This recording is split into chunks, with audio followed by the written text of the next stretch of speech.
Alright, I'm here with my brother right now. This is kind of exciting, man, to get this dude on the channel. You know, I've been inspired now to do more video. Kurt, I've had a few people that sent me about not having content, man, and I had to come to one of the brothers, man. So I'm going to say this with him here, which is kind of awkward, but you're getting it real. Yo, this is one of the dudes that really, really inspired me to go ahead and share my 20 plus years of radio and being in this music industry on YouTube. And thank you for that, bro. Thank you. I appreciate that. It's been glad to inspire that. That's crazy. It's been a journey. Now let me give it up, man, to this guy right here, MC, producer, motivator. I'm gonna put you in the motivator, man. I'm gonna put you in the sports enthusiast, all-round creative mind. Just one of the illest dudes, man, that I have the pleasure of calling a friend, man. Mr. Curtis King. Have you ever been put on, Mr. Loos? Put on for your city. You never been put on? It's a wonderful feeling. It's great. I'm the putter on of the city. I do this. I've been putting everybody on. The butcher, I put him on to his first steak. My thing is, who in this room could put you on right now? Point to him. Roscoe the Taco. I'm good, sir. How you doing? I'm good, man. AKA of CurtisKingBeats.com. CurtisKingBeats.com. Yo, Curtis, so look, man. You know, we've gotten to know each other now over the past, what, 10 years? Has it been 10 years? That wouldn't surprise me. Was it No, it might have been a little bit later than that. Later than that. Probably like 2010. 10? 9 or 10? I say 2010. Okay. It's probably about 7 years. Yeah. So, I'm trying to think. So that was before the paid dues campaign. Sure, way before that. Yeah. So okay, cool. Mm-hmm. So you just always a guy with that beard. Yo, the beard that lasts like 4 years. You knew pre-beard Lows. Yeah. So that's I how. did, but you still kind of had the mustache. Oh too. yeah. The goatee was always active. Because you was part of my campaign for paid dues when you were. I think what number were you? I forget. I was 2 of them. You were 2 of them. That's right. 1.5. You 1.5. That's right. Okay. So when I campaigned, for those who don't know, I campaigned to get on one of the biggest hip hop festivals in the world called Paid Dues. I campaigned for 96 days, and one of the things that I did to create content was I talked to 100 people and I asked them one reason why they thought that I should be on Paid Dues, and ChrisLOOS is one of those folks that did it, and made it like a very a lighthearted co-sign on that, but it meant so much to me, especially still coming up as an up-and-coming artist, to get somebody with his experience and somebody that has seen many artists come and pass through this game. It meant a lot. So. Well, bro, like that campaign itself was so just ill to me and different. I'm like, yo, I love this dude, man. Like you thought so different.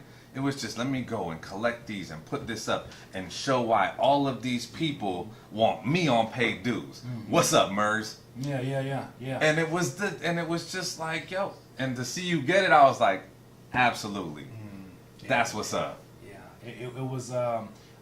My thing is my who I am as a human being. I'm not a very intrusive person. I don't like putting the pressure on people. I don't like. Mm-hmm. I'm not the guy that's like trying to always be seen by somebody. So it's really kind of me going against my natural instincts. But really, what I started to think about was, the first question I asked my general audience, on Facebook was, do you think I deserve to be on Facebook? Or I'm sorry, on Paid Dues. Before I even started the campaign, I was like, do you think I deserve to be on Paid Dues? And then what I saw was just comments that were either saying, yes, of course, or people saying, yeah, you did this and this, you work with this person. So once I saw that with them, I had to ask myself, which I probably should have first, ask myself, do I think I deserve to be on Paid Dues? And, for what, one thing a lot of people who campaign, who didn't get on, that they didn't do their research. The reason I know that is because I had people after I got on calling me like, yo, what's up with that Paid to Dues festival? What is Paid to Dues?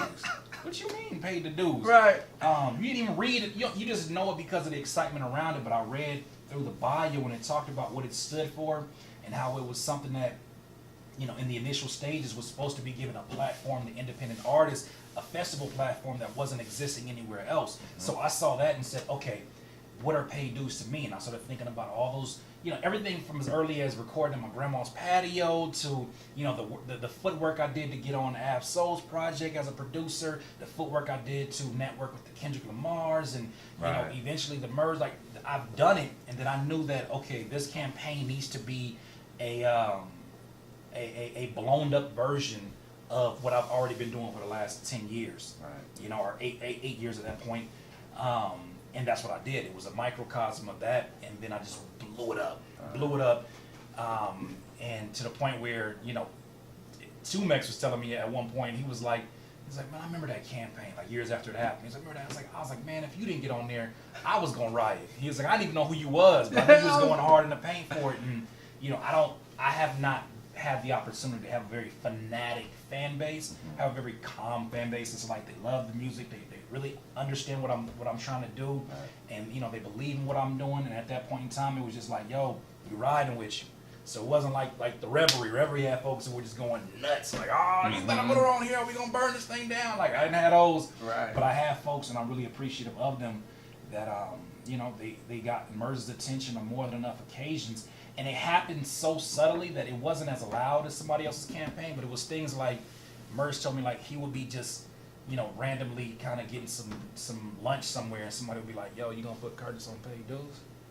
Nothing loud, and he's like, you know, we're not decided yet. He's like, all right, for sure, because you've been putting in work out here. And they walk off. That kind of stuff, I think, rings a lot. There's more value in that subtle conversation. And so I learned the power of that during that. But man, that campaign definitely changed my life and put me on a lot of people's radars. Well, that was because, you know, with all of that said, from me being a radio guy, watching it, knowing you, seeing it, I love that it was, yo, get on or not. You gonna see that everything in my power. Yeah, sure. To get you to notice. Yeah. That I'm worth the shot. Yeah, I came up with the mantra during that time. I was like, you know, there is no failure here. I was like, there is no loss. If we don't get on, I'm going to make sure that my visibility is so loud that I'm going to take this energy, at least if all this energy is boiled up, all these people, like everybody from like dumbfounded to even Ab-Soul was tweeting Murs directly, like all these folks who are of influence in our culture, especially LA, you know, LAIE culture, for them to be, you know, kind of vying for me. If all this energy is bubbled up, I gotta either be on paid dues, or you know what, I'll just do something with that energy, like push that into a promotion for an album. And that was literally gonna be the plan. If I didn't get on paid dues, Aticophobia was gonna drop earlier. You know, but then everything happened the way it did, and it was like, you know, not only did I get paid dues, but then Aticophobia came up after that. And then that's when I first had my first charting album, which, you know, that went number 42 on iTunes, and that was off the strength of literally no money, no budget. I still didn't have no money. Right. But it was literally off the strength of human beings who were gravitating towards a cause, gravitating towards, you know, Aticophobia stands for the fear of failure. You know, obviously I had to get rid of that fear of failure to do a campaign the way I did and to put myself out there, you know. Not everybody was supportive. There was a lot of folks out there that was like, you're begging to get on there. You're making the game look bad. You know, you're turning the festival into American Idol and all these things I was hearing from people. But it was like, it's no different from somebody else running a campaign to become, you know, governor or mayor. You know, they do what they do to raise, you know, visibility and awareness around their cause. That's what I was doing, you know. And so because I did that, it spawned things like the tour I went on with Murs, when I was with Black Cloud Music, and it spawned a lot of things. Even today, I'm sure our relationship, you know, as my big bro Murs now is really based upon me jumping on a limb and taking a chance on a campaign. You know, but you never know unless you go. Yeah. With that said, man, like I know just in how you move as far as your thought process, and you've never done anything the standard or traditional way of putting things out. Mad respect for that. Thank you. Just first off, because that's the tougher road traveled. Right. I appreciate it more because, in my opinion, it's the more authentic and genuine road. Right. And I think you have a higher ceiling on your long-term career when you come out in a sincere manner. Sure. Initially. Sure. You know, to do that though, you've had to like, and I'm thinking of the school tour we've done now, the Work Smart school tour, and talking to young people about like, there's that point where you kind of have to break away from those friends or those people to go on and do that. Was that a situation for you, or were you already in pocket with those people that you were building with, or did you have to separate yourself and move? It still happens. It happens to this day. You know, I think that, you know, we come up, we associate, especially in hip hop, we associate, and really just urban culture in general, we associate loyalty with slavery, right? Sometimes we believe that to be loyal means that beyond any reasoning, beyond any whatever happens, we got to stay down to the end. And you know, the same way we wouldn't tell somebody who's being domestically abused, you need to stay in that relationship in the name of loyalty. No, you need to get out of that relationship because it's you know, detrimental to your future, it's detrimental to your vision. And you know, I really believe that, you know, there was people that, not that they were, you know, like for instance, Black Cloud Music, they weren't bad for my health, they weren't bad for my future, but our plans weren't aligned. And I think that it's really a gift that you're given from, you know, whatever higher power that you believe in, is that you start getting that clarity. Sometimes a blessing is not, you know, getting something. Sometimes a blessing is just clarity. And for me, clarity meant, look, I have these things that I want to do. When I suggest them, you look at me kind of crazy, like I'm not really messing with that. I think that's not the brand, that's not what we are. So then at some point in time, that breakage happens, just as growth happens, you know? Same way, like, you know, you may have friends that, you know, when you're 17, you know, everything is fun. And then, you know, one of y'all have a kid and the other one don't, and the other one's still doing things when you were 17. It's just not fun no more. You know, we 28, we 34 now, like it's different now, Yeah. you know, it's not the same. So I think it's the same thing, is that you do break off from people, but, you know, at the heart of it, you know, it's always, if it's family, it's always family.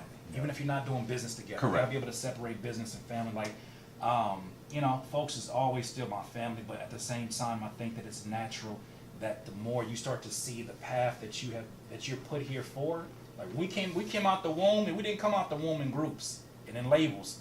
We came out the womb as one, right? Yeah. And we set off into this world. We are set off with a mission and a journey of what we have to accomplish. And so along the way, you know, even with me, like you may see some people that were really heavy within, you know, my particular social media sphere that just are not there anymore, because now I'm on a path that says, you know, God is like, yo, you got to walk this one alone. You have to walk this one alone. I'm trying to open up opportunities for you, but you're trying to bring everybody through the door. It's almost like I compare it to, you know, walking in. Say you came home from a trip and you walk inside the front door and you got luggage on both hands. If you try to walk forward through that door, what happens? You can't get in.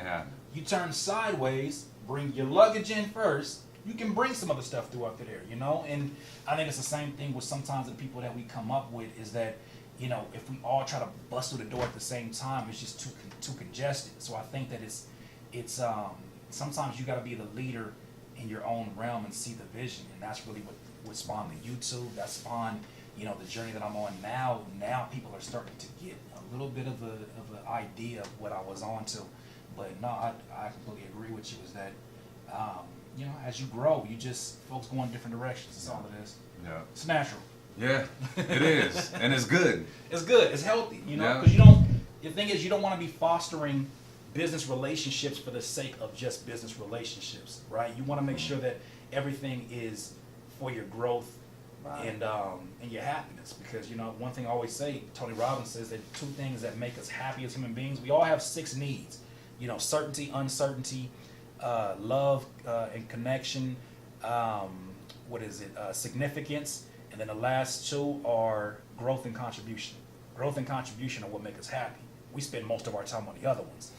You know what I mean? That's why social media gives us a fake sense of significance. It gives us love and affection from people that we really don't love and, you know, have affection for us. But when we're growing at something and when we're contributing to something that's bigger than us, we're happy forever. Yeah. So I think that when you figure out that's a separating factor, you won't be doing some of the same things you've been doing for the time that you've been doing it. Yeah, that's With the people that you've been doing it. Yep. So Kurt, 5 things, man, that